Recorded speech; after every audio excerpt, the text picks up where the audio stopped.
नील और सभी हुए रिद्धि को बचाने में कामयाब जी। हाँ दोस्तों, गुम है किसी के प्यार में कि कहानी अब उस दिलचस्प मोड़ पर आ पहुंची है जहां सच्चाई की परतें खुलने लगी हैं और किरदार अपने असली रूप में सामने आ रहा है। कहानी की शुरुआत होती है एक सांसें रोक देने वाले ट्रैक से, जब नील और सभी को आखिरकार रिद्धि की लोकेशन का सुराग मिलता है। दोनों जानते हैं कि अब वक्त कम है और मारुति किसी भी पल उसे नुकसान पहुंचा सकता है, इसलिए वे भेष बदलकर अपने हुलिये को पूरी तरह से बदलते हुए उस जगह पर पहुंचते हैं जहां रिद्धि को बंदी बनाकर रखा गया है। सभी के दिल में डर है, बेचैनी है और आंखों में अपनी बहन को सही सलामत देखने की बेचैन इच्छा। लेकिन जैसे ही वे उस वीरान सी हवेली के करीब पहुंचते हैं, तभी वहां अचानक एक गोली चलने की तेज आवाज गूंजती है। वह पल जैसे सब कुछ थाम देता है। सभी की धड़कन रुक सी जाती है और नील चौकन्ना होकर चारों तरफ देखने लगता है। सभी का चेहरा डर से स्याह हो जाता है। उसके चेहरे से हवाइयां उड़ जाती हैं और वह बदहवास सी उस दरवाजे की ओर दौड़ती है जहां से आवाज आई थी। सभी जल्दी से दरवाजा खोलती है, लेकिन अंदर कोई नहीं होता। वह इधर उधर दौड़कर रिद्धि को आवाज लगाती है, लेकिन हर तरफ सन्नाटा है। तभी नील की नजर दरवाजे के पास पड़े कुछ ताजा पैरों के निशानों पर जाती है और उसे अंदेशा हो जाता है कि मारुति को शायद पहले ही किसी तरह से पता चल गया था कि वे दोनों आ रहे हैं। सभी को यह बात कचोटती है कि इतनी नजदीक पहुंचकर भी वे रिद्धि को समय पर नहीं बचा पाए, लेकिन वह हार नहीं मानते।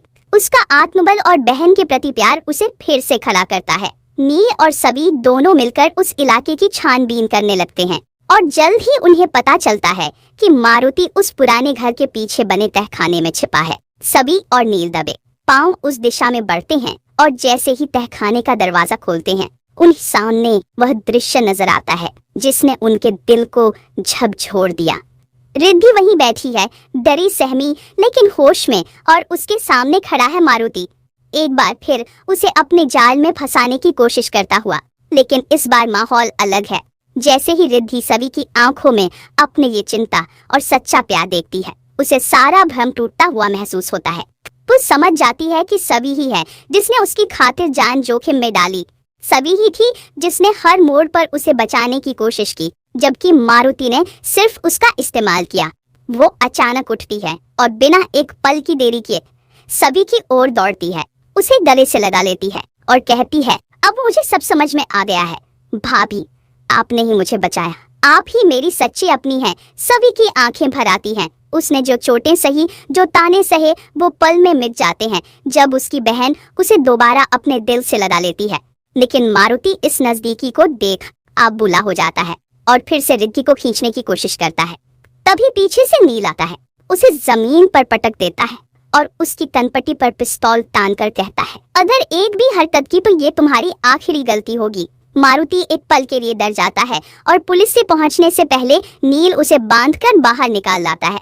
नील और सभी मिलकर रिद्धि को सुरक्षित बाहर ले आते हैं, लेकिन उनके दिल में अब भी एक सवाल रह जाता है, रजत और तेजस्विनी की मौत के पीछे असली गुनहगार कौन है?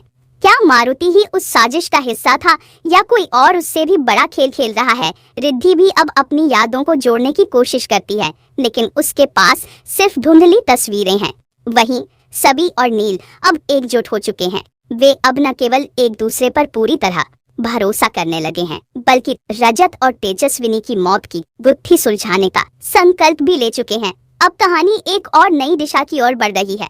सभी और नील हर उस सुराग का पीछा करने को तैयार हैं जो उन्हें सच्चाई के करीब ले जा सके। वे दोनों जानते हैं कि यह रास्ता आसान नहीं है, क्योंकि जो साजिश रची गई है वह बहुत गहरी है, लेकिन अब वे पीछे हटने वालों में से नहीं हैं। सभी ने अपने रिश्ते, अपनी भावनाएं, यहाँ तक कि अपनी बहन का भरोसा भी खोया, लेकिन अब उसने सब वापस पा लिया है और वो जानती है कि यही सही समय है हर झूठ को बेनकाब करने का। इसी बीच एक नया रहस्य सामने आता है। पुलिस के पास कुछ ऐसे सबूत आते हैं जो सीधे तेजस्विनी के पुराने व्यवसायिक दुश्मनों की ओर इशारा करते हैं।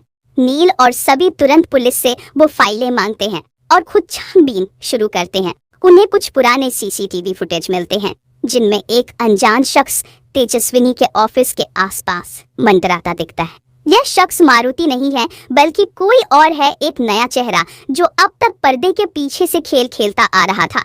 जैसे जैसे सच्चाई के धागे खुलते हैं, कहानी और भी रोमांचक होती जाती है। अब सवाल ये है, क्या सबी और नील समय रहते उस असली गुनहगार तक पहुंच पाएंगे? क्या वो चेहरा सामने आएगा जिसने रजत और तेजस्विनी की जिंदगी छीन ली? और अगर वो शख्स अब भी आजाद है, तो क्या वह फिर से हमला करेगा? अब जब सबी और नील सच के इतने करीब हैं, तो क्या उनकी जान को खतरा है?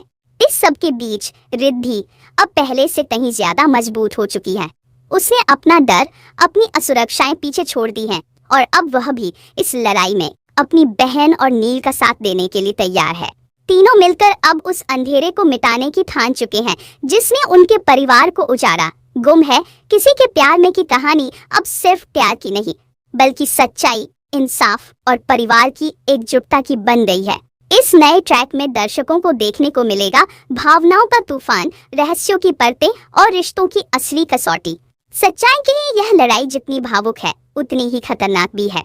लेकिन क्या नील और सबी की जोड़ी उस सच्चाई तक पहुंच पाएगी जो सब कुछ बदल कर रख देगी? क्या मारुति अब फिर से कोई चाल चलेगा? और कौन है वो अनजान शख्स जिसने पर्दे के पीछे रहकर सबको नचाया? इन सभी सवालों के जवाब जल्द मिलेंगे। लेकिन इतना तय है कि गुम है किसी के प्यार में कि कहानी अब अपने सबसे जोरदार और चौंकाने वाले। जुड़े रहिए, क्योंकि आगे हर एपिसोड में एक नया धमाका होगा, एक नया सच सामने आएगा और हर मोड़ आपके दिल को छू जाएगा। नील, सबी और रिद्धि की एकता ने जहां एक नई ताकत को जन्म दिया है, वहीं दूसरी ओर वह चेहरा अब भी अंधेरे में छुपा है जिसने रजत और तेजस्विनी की मौत की नींव रखी थी। कहानी की अगली कड़ी की शुरुआत होती है उस दृश्य से जब पुलिस तेजस्विनी के पुराने फाइल्स में कुछ नए दस्तावेज ढूंढ निकालती है। उन दस्तावेजों में एक प्रोजेक्ट का नाम बार बार सामने आता है, त्रिशूल हाउसिंग डील, जिसमें रजत और तेजस्विनी ने बड़ी पूंजी निवेश की थी, लेकिन जो अचानक रद्द हो गई थी। ये डील एक बड़े बिजनेसमैन विक्रम मित्तल के साथ थी, जिसका नाम पहले कभी कहानी में नहीं आया था। नील और सबी जब पुलिस से इस डील के दस्तावेज लेकर आते हैं, तो उन्हें पता चलता है कि विक्रम मित्तल की कंपनी पर पहले भी कई धोखाधड़ी के केस चल चुके हैं, लेकिन हर बार उसने खुद को कानून से बचा लिया। सभी को शक होता है कि कहीं विक्रम ही तो वह चेहरा नहीं जो रजत और तेजस्विनी की मौत के लिए जिम्मेदार है। तभी नील को याद आता है कि रजत की मौत से कुछ दिन पहले उसने विक्रम को कॉल करते हुए देखा था, लेकिन तब उसने कभी ध्यान नहीं दिया। अब वे दोनों इस नए संदिग्ध पर ध्यान केंद्रित करते हैं और विक्रम के बारे में ज्यादा जानकारी इकट्ठा करने लगते हैं। इसी दौरान रिद्धि भी खुद को संभालती है और अतीत की उन छोटी छोटी बातों को जोड़ने की कोशिश करती है जो शायद इस रहस्य की गहराई तक ले जाए। उसे याद आता है कि एक बार तेजस्विनी ने उसे रात के समय बहुत घबराई हुई हालत में विक्रम का नाम लेते हुए कुछ फाइल्स जलाने को कहा था। तब वह बात उसे समझ नहीं आई थी, लेकिन अब वह जानती है कि शायद तेजस्विनी को उस वक्त कुछ बड़ा पता चल गया था।